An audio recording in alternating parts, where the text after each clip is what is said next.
블랙 에코. 일장댐의 어둠 속에서 과거가 말을 걸다. LA의 심장부를 가로지르는 머롤랜드 댐.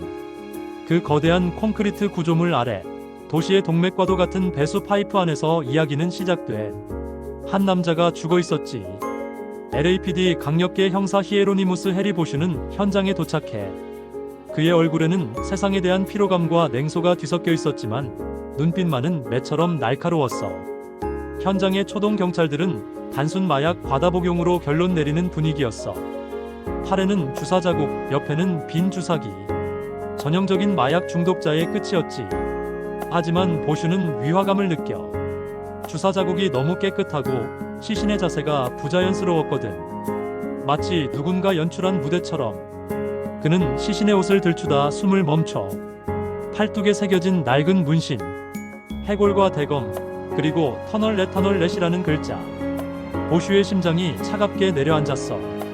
그건 바로 자신과 같은 베트남 전쟁의 가장 어둡고 깊은 곳을 기어다녔던 자들의 표식이었거든. 신원을 확인하자 이름이 나와. 윌리엄 매도우즈. 보슈의 기억 저편에 희미하게 남아있던 지옥을 함께 경험했던 전우의 이름이었지. 보슈의 상사인 하비 파운즈 경위와 경찰국 상층부는 이 사건을 빨리 잊고 싶어 했어. 그저 골칫거리 하나가 줄었다는 듯이.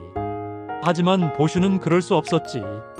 그의 인생 철학, 모두가 중요하거나 아무도 중요하지 않거나가 그의 멱살을 잡고 놓아주지 않았어. 이 죽음은 이제 단순한 사건 번호가 아니라 그의 과거이자 풀어야만 하는 숙제가 된 거야. 이장적과의 동침, FBI와의 첫 만남. 보슈는 상부의 명령을 무시하고 독자적으로 매도우즈의 행적을 좁기 시작해. 그의 허름한 아파트를 뒤지고 그가 남긴 단서들을 줍지. 그러다 매도우즈의 지문이 최근 발생한 대규모 은행 강도 사건의 현장 증거물에서 발견되면서 사건은 걷잡을 수 없이 커져. 이 사건은 FBI의 소관이었고 보슈는 자신의 사건을 통째로 빼앗길 위기에 처해. LA 연방 빌딩의 회의실. 보슈는 처음으로 FBI 특별수사관 엘리너 위시와 대면해. 완벽하게 재단된 정장을 입고 지성과 냉정함으로 무장한 그녀는 보슈와 모든 면에서 정반대였지. 낡은 트렌치코트에 규칙을 경멸하고 권위에 복종하지 않는 보슈를 엘리너는 노골적으로 무시했어. 보슈 역시 책상 물림 엘리트처럼 보이는 그녀를 신뢰하지 않았지. 이건 우리 사건입니다, 형사님. 내 전우가 죽었소, 요원. 팽팽한 신경전 끝에 그들은 기묘한 파트너십을 맺게 돼. FBI는 보슈의 현장 경험과 동물적인 직감이 필요했고 보슈는 FBI의 방대한 정보력과 지원 없이는 진실에 다가갈 수 없었거든. 서로의 등을 믿지 못하는 두 사람이 같은 적을 향해 총구를 겨눠야 하는 위험한 동행이 그렇게 시작된 거야. 3장 트라우마가 무기가 될 때 보슈와 엘리너는 매도우즈가 남긴 단서들을 통해 그가 어떤 범죄 조직의 일원이었음을 밝혀내. 그리고 그들의 수법을 알게 된 순간 보슈는 온몸에 소름이 돋아. 그들은 은행을 정면으로 터는 게 아니라 도시 밑에 거미줄처럼 뻗어있는 하수도와 배수 터널을 이용해 금고 바로 아래까지 접근하고 있었어. 베트남에서 베트콩들이 미군 기지 아래에 땅굴을 파고 침투하던 바로 그 전술이었지. 보슈의 뇌리에는 블랙 에코의 기억이 선명하게 되살아나. 숨막히는 어둠, 축축한 흙냄새, 언제 어디서 적과 마주칠지 모르는 극도의 공포. 그 지옥 같은 기억은 평생 그를 괴롭혀온 트라우마였어. 하지만 이제 그 트라우마는 사건을 해결할 유일한 열쇠가 되었지. LA의 지하 터널 지도를 펼쳐놓고 보슈는 범인들의 다음 동선을 마치 자신의 손바닥을 보듯 꿰뚫어보기 시작해. 그의 어두운 과거가 그의 가장 강력한 무기가 되는 순간이었어. 사장 함정, 그리고 위장 잠입. 수사망을 좁혀가자 더욱 충격적인 사실이 드러나. 범죄 조직의 핵심 멤버는 전직 LAPD 경찰, 전직 FBI 요원 등 법을 집행했던 자들이었어. 그들은 자신들의 지식과 경험을 이용해 완벽 범죄를 계획하고 있었던 거지. 그리고 이들의 다음 목표는 부활절 주말, LA 시내가 축제로 떠들썩할 때를 노린 대규모 은행 습격이었어. 이들을 일망타진하기 위해 FBI와 LAPD는 합동작전을 세워. 그리고 그 작전의 가장 위험한 역할은 보슈에게 주어졌지. 바로 위장 잠입. 보슈는 터널렛으로서의 경험을 내세워 범죄 조직에 접근하고 그들의 신뢰를 얻어 다음 작전에 합류하는 데 성공해. 그가 다시 어둡고 차가운 터널로 들어서는 장면은 이 소설의 백미야. 손전등 불빛 하나에 의지한 채 무전기 너머의 동료들과 단절된 채 그는 과거의 악몽 속으로 스스로 걸어들어가. 한 발짝 내디딜 때마다 베트남의 망령들이 그의 귓가에 속삭이는 것 같았지.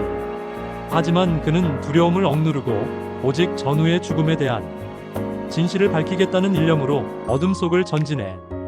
5장 지하에서의 총성, 끝나지 않은 전쟁. 부활절 아침, 강도단은 계획대로 움직여.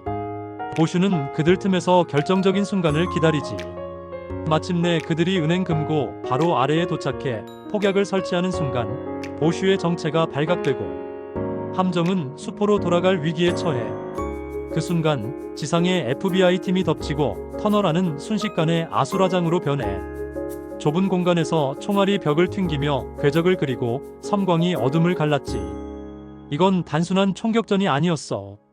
보슈에게는 20년 전 베트남에서 끝나지 않았던 전쟁의 연장선이었지. 그는 짐승 같은 본능으로 움직이며 적들을 하나씩 쓰러뜨려. 그리고 마침내 이 모든 것을 계획한 주모자, 그가 믿었던 사람 중 한 명과 마주치게 돼.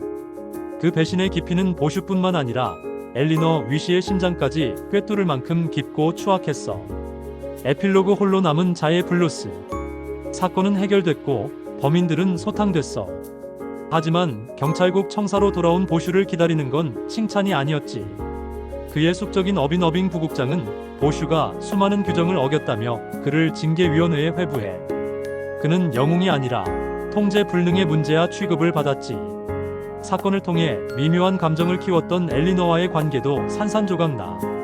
사건의 진실이 그녀의 경력과 신념에 지울 수 없는 상처를 남겼기 때문이야. 그들은 서로에게 상처만 입힌 채 각자의 길을 가게 돼. 모든 것이 끝난 밤, 보슈는 언덕 위 자신의 집에서 홀로 LA의 야경을 내려다봐. 라디오에선 애절한 재즈가 흐르고 그의 손에는 차가운 맥주병이 들려 있었지. 그는 전우의 복수를 했고 자신의 신념을 지켰지만 결국 다시 혼자가 되었어. 그의 마음속에서 울리는 블랙 에코는 결코 사라지지 않을 거야. 그는 그 메아리를 안고 이 부패한 도시의 어둠 속에서 다음 사건을 기다리는 고독한 파수꾼으로 살아갈 운명이었으니까. 어때? 이 정도면 해리 보슈가 어떤 남자인지, 블랙 에코가 어떤 소설인지 내 가슴에 확실히 박혔을 거라 믿어. 아래는 이 이야기의 핵심과 추가 정보들이야.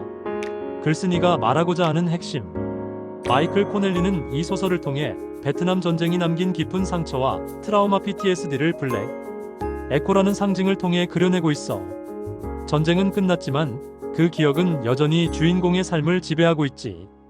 또한 부패한 권력과 시스템의 비정함 속에서 오직 자신만의 확고한 신념 모두가 중요하다로 움직이는 한 고독한 형사의 모습을 통해 진정한 정의란 무엇인지 묻고 있어.